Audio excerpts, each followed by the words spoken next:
শীতের টান বাড়তেই পশ্চিমবঙ্গ জুড়ে নেমেছে টান টান ঠান্ডা। উত্তরে হাওয়ার দাপটে রাজ্যের সর্বোচ্চ চলছে টানা 7 দিনের শীতের স্পেল। কলকাতায় আজও পারদ রয়েছে 15 ডিগ্রি সেলসিয়াসের ঘরে। আলিপুর আবহাওয়া দফতর জানাচ্ছে আগামী 7 দিনে তাপমাত্রার তেমন বদল হবে না। সর্বনিম্ন তাপমাত্রা থাকবে 14 থেকে 16 ডিগ্রির মধ্যে।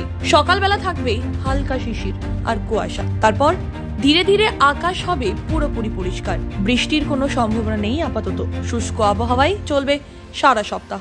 উত্তরবঙ্গের দার্জিলিংয়ে শীত আরো তীব্র, পারদ নেমে 4 ডিগ্রি সেলসিয়াসে। পার্বত্য অঞ্চলে আগামী কয়েকদিন তাপমাত্রা থাকবে 4 থেকে 6 ডিগ্রির মধ্যে, সঙ্গে মাঝারি কুয়াশার দাপট। দৃশ্যমানতা নেমে আসতে পারে 200 মিটার পর্যন্ত।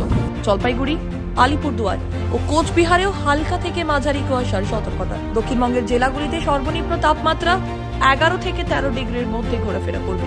উপকূলীয় অঞ্চলে থাকতে পারে 14 থেকে 16 ডিগ্রি। সকাল সন্ধ্যায় শীতের আমেজ আরো স্পষ্ট। দিনেও ভাগ নিয়েছে শীতের অনুভূতি। শীতের এই ছোঁয়া এখনো থামার কোনো লক্ষণ নেই। কলকাতায় আজ বৃহস্পতিবার সর্বনিম্ন তাপমাত্রা 15.2 ডিগ্রি সেলসিয়াস। বাতাসে জলীয় বাষ্পের পরিমাণ বা আপেক্ষিক আর্দ্রতা 47 থেকে 90%। আগামী 24 ঘন্টায় শহরের তাপমাত্রা থাকবে 15 ডিগ্রি থেকে 25 ডিগ্রি সেলসিয়াসের মধ্যে। ব্যুরো রিপোর্ট, খবর বাংলা।